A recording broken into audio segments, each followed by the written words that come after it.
నమస్కారములండి. రేపు మార్చి 8వ తారీఖున అంతర్జాతీయ మహిళా దినోత్సవాన్ని జరుపుకోబోతున్నామండి. సహజంగా ఇందులో యాక్చువల్లీ ఇది స్త్రీల హక్కులను కాపాడుకోవడం కోసం అనే దాని మీదే ప్రతి ఒక్క మహిళ కూడా నినదిస్తూ ఉంటుంది. మనం పూర్వకాలంలో చూసుకున్నట్లయితే స్త్రీలు పురుషాధిక్యత కింద చాలా పాశవికంగా నలిపివేయబడిన సందర్భాలు చాలా ఉన్నాయి. అయితే అప్పటిదే తీసుకొని ఇప్పుడు కూడా మనం ప్రతి దగ్గర కూడా స్త్రీనే అణచబడబడుతుందా అనేది కూడా కరెక్ట్ కాదు. ఇక్కడ మనం ఒక్కసారి ఇవి కూడా చూసుకోవాలి. ఇప్పుడు హై క్లాస్, లో క్లాస్, మిడిల్ క్లాస్ ఖచ్చితంగా చూసుకోవాల్సిన అవసరం ఉందండి. ఇవాళ ఎక్కడైనా బాధపడుతుంది అంటే ఏదన్నా స్త్రీ ఇక్కడ ఈ కింది తరగతి వాళ్ళల్లో ఇంకా అణగదొక్కబడుతున్నారేమో. కానీ ఎందుకంటే వాళ్ళు ఆ భర్త లేదో తాగేసేసి అది చేసి ఇది చేసి పాపం వీళ్ళని సరిగ్గా చూడక ఆ విధంగా ఈ రోజుకి స్త్రీ హింసకు గురవుతూ ఉంది. అలాగా మన మిడిల్ క్లాస్ చూసుకున్నట్లయితే కూడా చాలా కట్టుబాట్లకి, చాలా కొన్ని విలువలకి చాలా ప్రాణం పెట్టే తరగతి అది. అక్కడ కూడా కొంచెం అంటే నేను మొత్తాన్ని ఇక్కడ ఒకవైపు చూడడం లేదండి, కానీ సమాజంలో జరుగుతున్నటువంటి కొన్ని విషయాలను పరిగణలో తీసుకుని నేను మాట్లాడుతూ ఉన్నాను. నేను వాళ్ళ కూడా కొంచెం ఈ స్త్రీలే కొద్దిగా వెచ్చిల్లిపోతున్నారేమో అనిపిస్తూ ఉంది. అదేవిధంగా ఇక్కడ మనం పై క్లాస్ చూసుకున్నట్లయితే అక్కడ మొత్తం వచ్చేటప్పటికి చాలా చక్కగా ఈరోజు స్త్రీ విద్య అనేది పురుషులతో సమానంగా చదువుకుంటూ ఉంటున్నారు. దాన్ని చాలా చక్కగా ఉపయోగించుకొని ఈ సమాజాభివృద్ధికి ఉపయోగపడే జనరేషన్స్ వాళ్ళు తయారు చేస్తున్నారు. వాళ్ళు సమాజం కోసం కొంతవరకు కష్టపడుతున్నారు. అంతవరకు మనం చాలా దీన్ని సమర్థించవచ్చు. అదేవిధంగా కొంతమంది బాధపడుతున్న వాళ్ళు కూడా ఉన్నారు. కానీ ఇంకొక వర్గం బయలుదేరుతుందండి.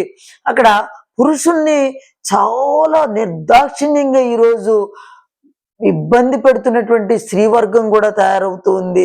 దీన్ని కూడా మనం పరిగణలో తీసుకోవాలి. ఎందుకంటే మహిళా దినోత్సవం కాబట్టి, మహిళలు బాధపడుతున్నారు కాబట్టి పురుషులందరినీ అణగదొక్కాలి, ఈ విధమైన భావజాలం అనే దాన్ని మనం కాదు.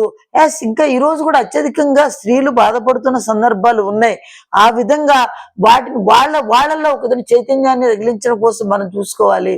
వాళ్ళల్లో ఒక విధమైనటువంటి ఉన్న అభద్రతా భావాన్ని పోగొట్టి వాళ్ళందరి జీవితాలు బాగుపడే విధంగా, అవసరం వస్తే వాళ్ళకు ఒక విధంగా కౌన్సిలింగ్ ఇచ్చే విధంగా మనం తయారు కావాలి. కానీ ఈ పెచ్చిరిల్లిపోతున్నటువంటి ఈ ఒక విధమైనటువంటి అహంభావాన్ని ఖండించకపోతే పాపం పురుషులందరూ అందరూ అంటలేదు ఇక్కడ నేను, ఎందుకంటే ఈ రోజు కూడా చాలా బ్రహ్మాండంగా ఉన్న వాళ్ళు ఉన్నారు.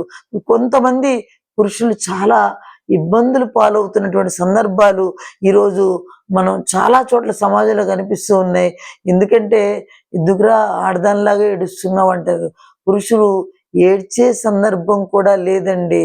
ఎందుకంటే ఏడ్చినప్పుడు ఆ బాధ బయటికి పోతుంది. కానీ ఇక్కడ ఆడదానిలాగా ఏడుస్తావేంట్రా అని చెప్పేసి అక్కడ కూడా ఎద్దేవా చేసే సందర్భం ఉంది. అదేవిధంగా ఎవరికైనా చెప్పుకుందామంటే ఈవెన్ నేను ఆడవాళ్ళు ఇబ్బంది పెడుతూ ఉన్నప్పుడు పోలీస్ స్టేషన్కి వెళ్ళి పోలీసులు చెప్తున్న వాళ్ళు ఏమంటారో తెలుసా అండి, అదేమిటయ్యా నువ్వు ఆడదానిలాగా వచ్చి మాకు పెట్టుకుంటున్నావు, రెండు తగిలిచ్చేసిన అదుపులో పెట్టుకోలేక పెళ్ళాన్ని అదుపులో పెట్టుకోలేని వాడు ఏమి. అక్కడ కూడా వాళ్ళు చాలా ఇబ్బందులు గురైపోతున్నారు. వీళ్ళ వైపు ఆలోచించి, ఎందుకంటే చట్టాలు చాలా ఉన్నాయండి. ఈ చట్టాలు ఎవరి వైపు ఉన్నాయి? ఇవి మొత్తం స్త్రీ పక్షపాతంగానే ఉన్నాయి. పురుషుడు బాధపడా, వాళ్ళకి ఏ విధమైన వెసులుబాటు లేదా, వీడు వెళ్ళిపోయి ఏం చెప్పుకోవడానికి దారి లేదు, ఏ విధమైన రక్షణ ఇచ్చే పరిస్థితులు లేవు. ఏది ఏమైనా పురుషుడిని ఇబ్బంది పెడుతున్న స్త్రీలు మళ్ళీ వెళ్ళిపోతున్నారు. వీళ్ళ మీద రకరకాల కేసులు, 498A కేసు పెడుతున్నారు, మెయింటెనెన్స్ కేసు పెడుతున్నారు, అలాగే డొమెస్టిక్ వైలెన్స్ కేసు పెడుతున్నారు. జీవితం అంతా ఇద్దరిది కూడా ఆ కోర్టుల చుట్టూ తిరగడానికి సరిపోతుంది. ఈ మధ్యలో ఈ ఇనప ముళ్ళ చట్టంలో పిల్లలు నలిగిపోతూ ఉన్నారు. అందుకే నేను మాట్లాడుతూ ఉన్నాను. ఇప్పుడు ఆ పిల్లలు నలిపేసి వీళ్ళు సాధించేది ఏమి ఉండదు. అలా ఆయర్లు పెట్టుకోవడం, డబ్బులన్నీ వాళ్ళ దగ్గర. ఎందుకంటే ఈ అహం అనేది ఎక్కడ కూడా సాటిస్ఫై కాదు.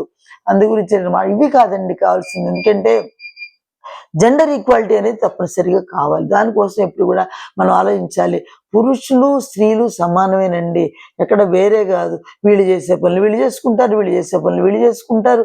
ఇద్దరు కూడా ఆ కుటుంబ వ్యవస్థని చాలా పటిష్టంగా కాపాడుకోవడానికి ఇద్దరి పాత్ర ఉంటుందండి. కానీ దీనేమో ఎందుకో ఇప్పుడు రకరకాల భావనలు ఇప్పుడు కొంచెం మారిపోతూ ఉన్నాయండి. ఒకప్పుడు పురుషుడు స్త్రీ బాధపడితే ఇప్పుడు పురుషులు బాధపడే సందర్భాలు కూడా పడుచూతున్నాయి. అలా అని చెప్పేసేసి ఎక్కువ సంఖ్యలో స్త్రీలు ఇంకా కూడా కొన్ని ఏరియాస్ లో కావచ్చు, కొన్ని ఇంకా మూఢ విశ్వాసాలతోటి ఇంకా కొంతమంది స్త్రీలే ఎక్కువగా అవస్థపడుతున్న సందర్భాలు కూడా ఉన్నాయి. వీటన్నిటి మీద కూడా ఎందుకంటే ఒకవైపే మనం ఆ స్త్రీల హక్కులు కాపాడుకోవాలి, స్త్రీకి ఆ హక్కు కావాలి, ఈ హక్కు కావాలి, అది కావాలి, ఇది కావాలి, ఓ కావాలి అని చెప్పేసేసి ఒకవైపే మనం మాట్లాడడం కాదు. ఈ సమన్వయం అనేది చాలా ఇంపార్టెంట్, ఈ అర్థం చేసుకోవడం అనేది చాలా ఇంపార్టెంట్. ఎవరికి ఏ విధమైనటువంటి ఆసరా కావాలో దాన్ని చూడాలి, ఎవరికి ఏ చట్టంగా, ఎందుకంటే అతుల్ సుభాష్ ఆ మధ్యన ఆత్మహత్య చేసుకున్నాడు. చాలా ఈ చట్టాలు ఇవన్నీ మారాలి అని చెప్పేసేసి చాలా పెద్ద వీడియో తీసేసేసి ఆయన పెద్ద నోట్ రాసేసి ఆయన చచ్చిపోయాడు. ఎందుకు ఎంత క్షోభపడితే చచ్చిపోయాడు చెప్పండి ఒకసారి. ఇక పురుషులు ఆ మధ్య మొన్న కూడా చూశాను, మానవ ఏదో సంథింగ్ నేనేం నాకు గుర్తులేదు. అలాగే ఆడవాళ్ళు మగవాళ్ళు చంపించినటువంటి సందర్భాలు కూడా చాలా ఉన్నాయి. మరి ఇక్కడ మనం స్త్రీల వైపు మాట్లాడదామా? ఇప్పుడు నేను అనేది ఏంటంటే బాధపడుతున్న వాళ్ళ వైపు, బాధితుల వైపు ఖచ్చితంగా మనం మాట్లాడాలి. అది స్త్రీ కావచ్చు, పురుషులు కావచ్చు, ఎవరైనా కావచ్చు. బాధపడుతున్న వాళ్ళకి, హింసకు గురవుతున్న వాళ్ళ తరపున మనం మాట్లాడే విధంగా ఉండాలి. అలాగే చట్టాల్లో కూడా కాస్త సవరణ రాకపోతే ఎలాగండి? అంతకుముందు చూడండి, అసలు ఈ 498A కేసులో ఎక్కడో మంచంలో రేపో ఎప్పుడో చచ్చిపోయే ముసలమ్మను కూడా బుక్ చేసేసేసి, కేసు బుక్ చేసేసి వాళ్ళ చిన్న పుట్టి ఉయ్యాల్లో ఉన్న పసిపాప మీద కూడా కేసులు పెట్టేది.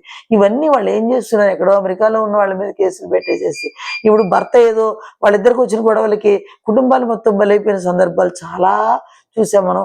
కాస్త ఇవాళ దాని గురించి సడలింపు వచ్చింది, బాగుంది. ఇంకా కూడా ఏంటంటే ఇలాగా ఎప్పటికప్పుడు కాలానుగుణంగా సవరించుకోవాల్సిన అవసరాలు కూడా వచ్చేసినాయి.